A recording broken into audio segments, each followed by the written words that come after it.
Good afternoon, everyone. I am Ryan Boland. I wanted to talk about something that occurred with me yesterday. As you guys all know, I'm a security officer at downtown Tower City in Cleveland, Ohio. And yesterday, when I started work, because I normally work from 3 in the afternoon to 3:11 at night. So I work second shift. So I just came into work. I took my bike out because I'm a bike patrolman. Took my bike out. I'm standing outside in the front portico area outside. And there's this young African-American male that's on my right-hand side. He's smoking, he's talking. He's on the phone talking to someone. He's smoking a cigarette. And he started talking. He's like, I think he asked me the time.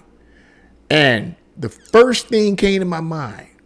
Oh God, here go another one of them. One of these loonies out here. Here they go, And do you know this young African American male? After he asked me the time, he just initiated the conversation with me about entrepreneurship. He said he's going to school to be a business owner. He wants to open up some businesses and so forth. Well, that's out there. First, he started talking about how cold it was in Cleveland, Ohio, because clearly he wasn't from Cleveland. And my initial response usually to situations like that is to shut them off psychologically. Why, you may ask? Because, and here's what I want to get to. I don't want to jump too far ahead of myself here, is that I'm surrounded by so much negativity that I have a preconceived notion about people. But let me just go ahead and tell you the story. Let me just go ahead and show you the story. I'm getting ahead of myself. Here's the point. He began to share with me that he wants to be an entrepreneur. He wants to open up businesses. And it was like, God, that wasn't the conversation I expected from this young African-American male. Because most of the time, it's always something crazy with the people that I associate with, the pedestrians that I associate with them. So he began to share with me how he wanted to be an entrepreneur. And he did mention this gentrification situation where, he said, because these white people are taking over all these, they're gentrifying or whatever, and they buying up all the property and buying up this and buying up that. I was like, yeah, okay, I get it. And I was like thinking to myself, okay, here we go with this. But he didn't really get into that. He didn't really go into detail. But he started talking about how he wanted to be an entrepreneur. I can't remember exactly what kind of business he was talking about opening, but he really wanted to open up business. He was going to school. And he's like, we need as black people, we need to really do this. We need to open up more business. We need to be. And I began to share with him at one point, it was like that in the 20s and the 30s and so forth. And even during slavery, there were black people that owned businesses during slavery in America.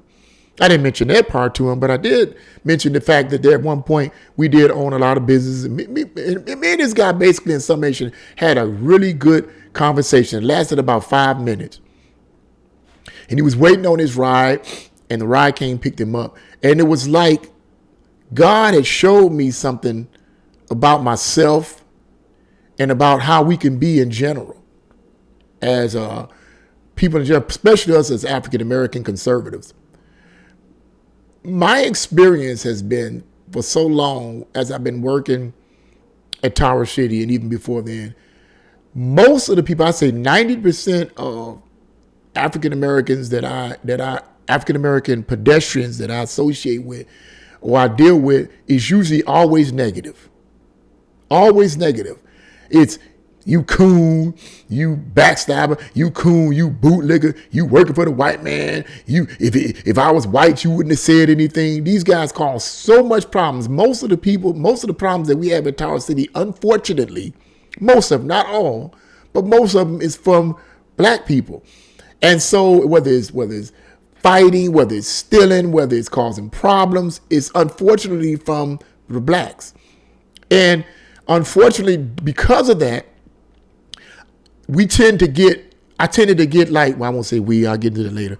I tended to get this negative mindset about them. Like, okay, about, certain groups of people and certain pedestrians, like, well, here we go with this again, And I kind of shut myself off from so many of them because I perceive in my mind how they're going to be, what they're going to start talking about.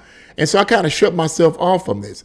And my point is simply to say this, is that We see so much negativity on the news and in our own personal lives with people, certain groups of people, particularly African Americans who may be poor or maybe, and we see so much negativity, and we tend to paint a picture of these individuals and we shut them off.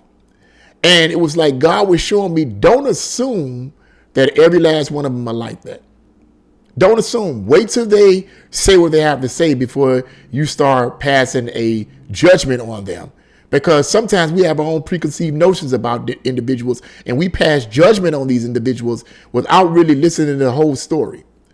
This young man opened up my eyes because I had become cynical at some point. I had become cynical. I was like, oh, here we go again. Didn't want to deal with this.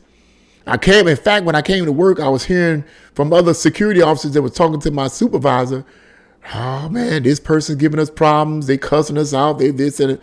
I'm like, oh man, here we go with this mess again. So that seed was already in my mind. So when I went outside, I was expecting the negative. But this young man opened my eyes to the fact that everyone that's young and black is not out to act a fool.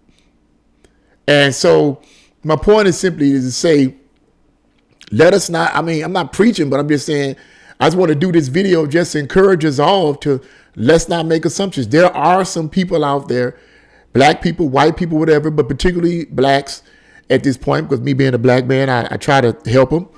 Black conservative, try to help, my own, if you want to call it that, is that there are some of these guys out here that really want to do good.